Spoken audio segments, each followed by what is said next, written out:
Yes student, हम लोगों ने इस क्लास के पहले एग्जाम्पल नंबर 18 देखा था, राइट।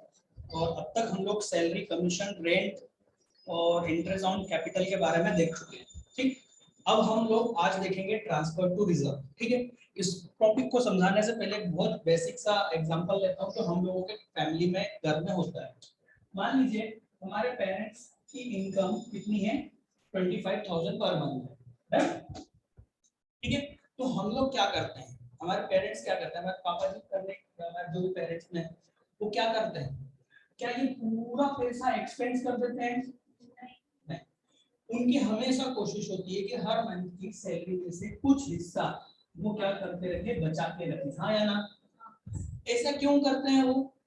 क्योंकि फ्यूचर में बहुत सारी चीजें हो सकती है, जैसे कि ये पैसा अनसर्टेनिटी के लिए बचाया जा सकता है कि भाई हो सकता है कोई बीमार पड़ जाए या किसी चीज की जरूरत पड़ जाए, तब ये पैसा काम आए। ठीक है, इसके लिए बचाया जाता है, राइट। दूसरा, यहाँ पर इसका और क्या रीजन हो सकता है, कुछ पैसा स्पेशल पर्पस के लिए बचाया जा सकता है, जैसे कि नियर फ्यूचर में किसी की शादी है, मकान लेना है ना, या बच्चे की पढ़ाई के लिए कि भाई अगले 2-3 साल में बच्चा 12th पास कर लेगा तो उसे बाहर भेजना होगा, बाहर भेजने में पैसा लगेगा। हाँ या ना? तो कुछ पर्पस मालूम होंगे, हाँ या ना? और कुछ ऐसा ही पैसा बचाया जाएगा, है ना, जिसका पर्पस नहीं मालूम है, अनसर्टेन है। हाँ या ना? राइट। तो हम हमेशा हमारे जो इनकम होती है उसका कुछ हिस्सा क्या करते हैं, हम बचा के रखते हैं।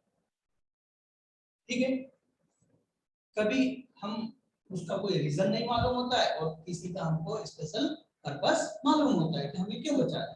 ठीक, इसी तरह से बिजनेस भी बेटा अपनी इनकम में से कुछ हिस्सा बचा कर रखता है। सब बिजनेस कैसे, देखो वरलक्ष्मी में अपना एग्जांपल याद है ना, वरलक्ष्मी वाला बेटा, है ना। हमारा बिजनेस कौन सा है, वो साड़ी का बिजनेस है। हमने जो एग्जांपल लिया है उसमें हमने एक बिजनेस माना है और उसका नाम क्या है, वरलक्ष्मी। ठीक है, और ये क्या का बिजनेस करता है, साड़ी का। ठीक है, तो ये भगत हो गया और ये चेतन हमारे एग्जांपल, राइट। तो ये दोनों हमेशा, जैसे बिजनेस में प्रॉफिट अर्न करा, मान लो 15 लाख, कितना, 15 लाख, ठीक।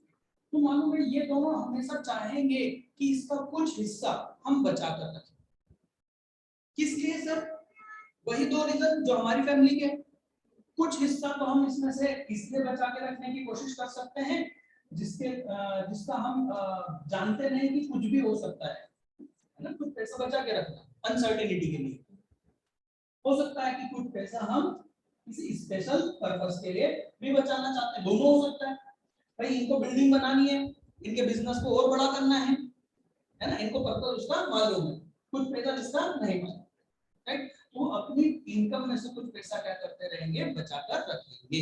ठीक, ये क्या है, प्रॉफिट। ये क्या है, प्रॉफिट। तो हम इनकम की जगह क्या बोलेंगे, प्रॉफिट। तो बिजनेस अपने प्रॉफिट का कुछ हिस्सा फ्यूचर के लिए, कुछ अनसर्टेनिटी के लिए, कुछ स्पेशल पर्पस के लिए अलग से बचा कर रखता है। ठीक, इसी बचाए हुए पैसे को, सॉरी यहाँ पे पैसा नहीं बोलूंगा, हाँ पैसा वर्ड गलत है, इस बचाए हुए प्रॉफिट क्या बोलेंगे, इस बचाए हुए प्रॉफिट को ही क्या बोलते हैं, रिजर्व। ठीक, बाइक में एक रिजर्व होता है, बाइक का पता करना, बाइक में एक रिजर्व होता है कि पेट्रोल खत्म होने लगता है तो उसको हम रिजर्व में कर देते हैं। रिजर्व में कर देते हैं मतलब गाड़ी में 1-1.5 लीटर क्या होता है, 1 या 1.5 लीटर का रिजर्व होता है, मतलब उतना हमेशा बचा रहता है। तो हमें मालूम पड़ जाता है कि अब गाड़ी टाइम में आ गई है रिजर्व में, मींस कि बचा हुआ पेट्रोल अब यूज हो रहा है। अब हम तुरंत क्या करेंगे, पेट्रोल पंप पे जाएंगे और पेट्रोल फिल करवा लेंगे। बात समझ में आ रही है? तो इसी तरीके से रिजर्व मतलब बचा हुआ, क्लियर। तो जिस पर्पस, जिसका कोई पर्पस नहीं होता है ना, कोई रीजन नहीं होता है, उसको हम जनरल रिजर्व बोलते हैं। ठीक है, और जो भी स्पेशल पर्पस होता है उसके सामने उस पर्पस का नाम लिख देते हैं। जैसे बिल्डिंग के लिए तो reserve for building, reserve for building, समझ में?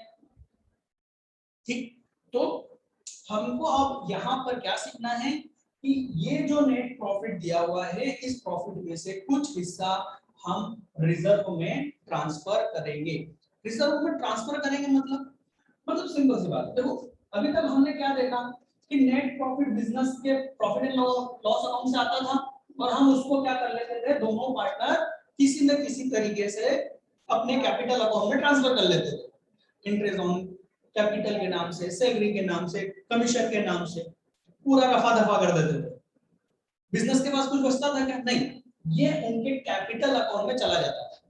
अब क्योंकि इसके कैपिटल अकाउंट में पैसा चला गया है तो इसको अधिकार है उसका पैसा निकालने का, हाँ या ना? तो वो निकाल सकता है। बात समझ में आ रही? तो क्यों ना कुछ पैसे को हम इनके कैपिटल अकाउंट तक जाने ही ना दें ताकि ये निकाले नहीं, राइट? तो उसका तरीका क्या है? रिजर्व करना। कि इस प्रॉफिट को इन लोगों को बांटने के पहले, मतलब एप्रोप्रिएशन करने से पहले हम क्या करें, कुछ प्रॉफिट हटा लें, कम कर ले इसमें से, है ना? जैसे हम कितना कर लेंगे, 3 लाख कम कर लेंगे और कहां ट्रांसफर कर देंगे? एक रिजर्व नाम के अकाउंट, इस नाम से रिजर्व, इस नाम से रिजर्व, ठीक? ये रिजर्व का नेचर क्या होगा? इस रिजर्व का नेचर है लायबिलिटी। क्या है बेटा? किसकी? बिजनेस की। कि बिजनेस अपने पास संभाल के रखेगा, चेतन और भगत के लिए संभाल के रखेगा कि भैया ये रिजर्व मेरे पास, ये प्रॉफिट मेरे पास है। तो उस बिजनेस के लिए क्या हो गया? लायबिलिटी। ठीक, क्लियर है? अब इसके लिए जर्नल एंट्री क्या करना पड़ेगी? तो हम क्या करेंगे बेटा, पहले हम इस प्रॉफिट को P&L एप्रोप्रिएशन में ले जाएंगे। सर क्यों? ये तो हम बिजनेस में रखना चाहते हैं ना, तो उसको उसमें क्यों ले जाते हैं? तो एप्रोप्रिएशन का मैंने आपको क्या बोला? बंटवारा, है ना? तो ये भी तो उस प्रॉफिट का एक तरह से बंटवारा ही है ना। तो इसको हम कहां ले जाएंगे? Profit and loss appropriation. Clear है? प्रॉफिट एंड लॉस एप्रोप्रिएशन में ये यहां पर आ गया, profit and loss appropriation by net profit 15 lakh. ठीक है, अब हम क्या करेंगे? सबसे पहले हम जर्नल रिजर्व को ट्रांसफर कर देंगे। बात समझ में आ रही है? कितना? 3 लाख, राइट? अलग अलग नाम से भी कर सकता हूं, यदि जैसा बोला है वैसे। मैं यहाँ टोटल 3 लाख मान रहा हूं, है ना? क्या एंट्री करेंगे भाई? इसमें से कम करना है ना, तो ये कहां है? क्रेडिट साइड, हाँ या ना? तो P&L एप्रोप्रिएशन को मैं क्या कर दूं? Debit, appropriation account debit. ठीक, 3 लाख। क्रेडिट किसको कर दूं भाई? रिजर्व मैंने अभी बताया था क्या है? लायबिलिटी। हम लायबिलिटी इंक्रीज कर रहे हैं, लायबिलिटी को इंक्रीज करना हो तो क्या करते हैं? क्रेडिट। तो हम क्या लिख देंगे? रिजर्व, जनरल रिजर्व या बिल्डिंग फॉर रिजर्व, जो भी। ठीक, 3 लाख।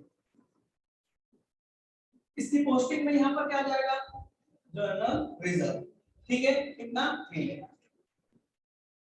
अब ये अकाउंट खुल गया, एक नया अकाउंट। तो हमको अच्छे से मालूम है ईयर के एंड पर लायबिलिटी और असेट का बैलेंस निकलता है।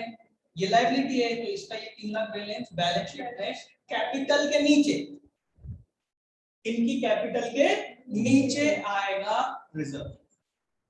क्लियर? कोई दिक्कत? ठीक, तो हमको इसी पर बेस्ड क्वेश्चन करना है। मैं बोर्ड पे वो क्वेश्चन करवाने की इच्छा में नहीं हूं कि बहुत इजी है। मैं आप लोगों को स्क्रीन पर शो कर देता हूं। ये रहा ये क्वेश्चन, एग्जांपल नंबर 19। दिख रहा है सभी को?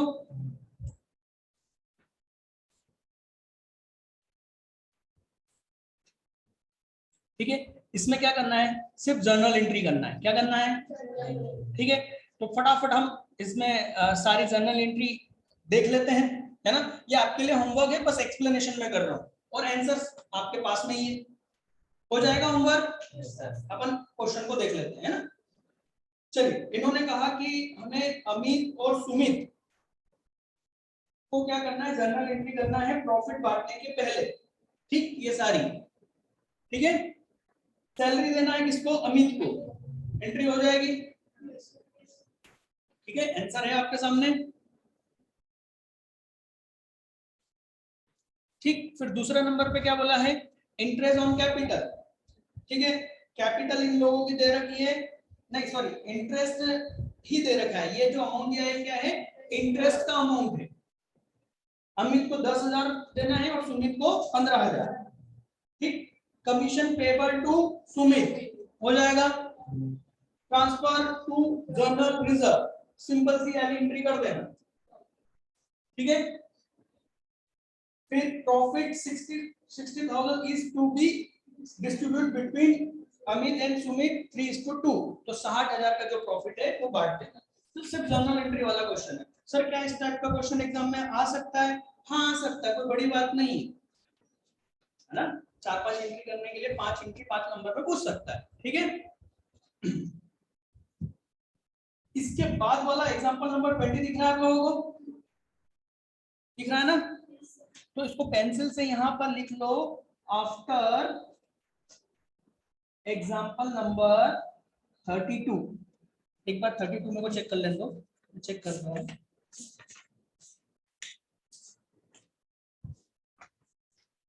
यस 32। क्या लिखा आपने? इसका मतलब क्या हुआ कि भैया ये जो क्वेश्चन है वो आपको हम करेंगे पर एग्जांपल नंबर 32 के बाद में, अभी नहीं करना। सर क्या हम ट्राई करके देखें? देखना भी मत गलती से, झटका लग जाएगा, है ना। फिर ठीक है, जो डिस्टरबेंस होगा वो उसका जिम्मेदार मैं नहीं हूं। सर एग्जांपल नंबर 21 चालू करें सर? नहीं, इसके सामने भी लिखो आफ्टर एग्जांपल नंबर 32, ठीक है।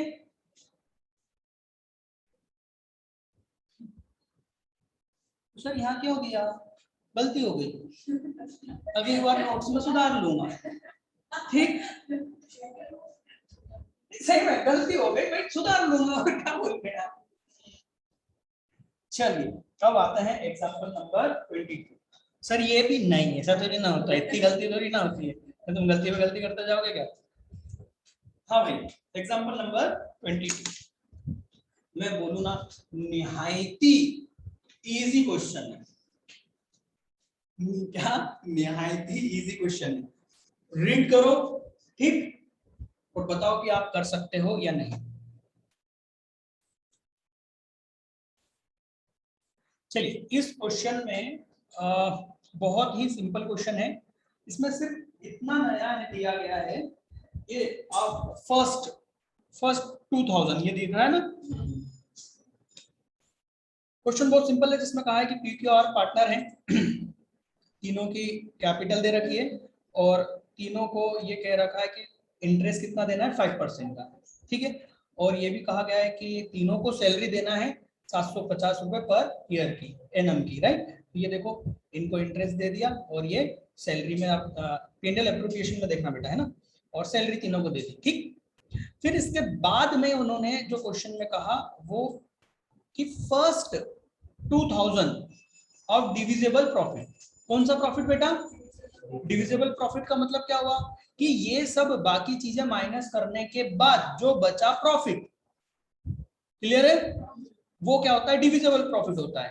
तो उन्होंने कहा कि divisible profit 40% is to be given P Q, 30% दिया जाएगा। एक सेकेंड, आर का इसमें परसेंटेज मिस हो गया। अच्छा हाँ सॉरी, फर्स्ट 20,000 सॉरी फर्स्ट 2000 का 40% किसको देना है? पी को, 30 क्यू को और 30 आर को। हो जाएगा क्या भाई? रेशो बन गया ना, 4:3 का रेशो बन गया। तो पहले इतना दे दो, फिर जो बचा उसके बारे में उन्होंने आगे और कहा है आफ्टर दिस अमाउंट, इसके बाद में मतलब इस 2000 के बाद में, ठीक। तो प्रॉफिट इज डिस्ट्रीब्यूटेड इक्वली, फिर वो 1:1 कर देना, ठीक। क्लियर है? प्रॉफिट आपको दिया हुआ है, क्लियर। ये बहुत ही इजी क्वेश्चन था।